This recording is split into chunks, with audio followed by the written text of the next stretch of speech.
Men for at vi kan synes, det er sjovt at spille fodbold og samles omkring så mange baner og mennesker, så skal vi også have nogle ordentlige faciliteter.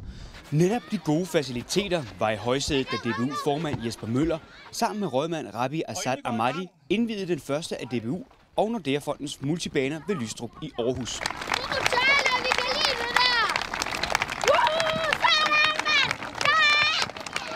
Jamen, det viser sig jo, at hvis vi hjælper i nogle områder, nogle klubber med at få etableret sådan nogle multibanefaciliteter, så hjælper den for det første med at fastholde, og i det her område, som er rimelig nyt, der kan vi tiltrække børn og unge mennesker. For LIF Fodbold betyder den nye bane en række muligheder, som skal være med til at skabe liv i klubben. Vi kan tilbyde et underlag, vi kan tilbyde nogle træningsforhold, både for unge, de handicappede, seniorerne og områdets beboere i øvrigt. Det her er jo det er et nyt samlingssted for klubben. Det kan være ungdommen, som egentlig bare synes, det er meget fedt at hænge ud over, for der kommer alle pigerne. Ikke? Vi har nogle pigehold, ikke? Jamen det kan være masser af ting. Kan du tænke det? Kan du blande ind i de her rammer? Jamen så kan det bruges til det.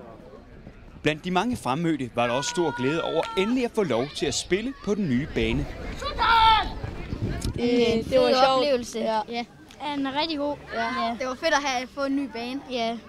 Spørger man i Lystrup, kan de kommende klubber, der får støtte til en multibane af DBU og Nordea Fonden, godt glæde sig. Også bare det, der er bander på den, ikke? Det er skide fedt. Ikke? Det er lidt indendørs, bare udendørs, ikke? De mere end 50 børn, som er med til at spille på banen, kan faktisk kun komme i tanke om et eneste problem. Det går mega under landet. Nej, det gør det ikke. Jo, så er vi bare nogle tøser meget, Magnus. Ja, det er I.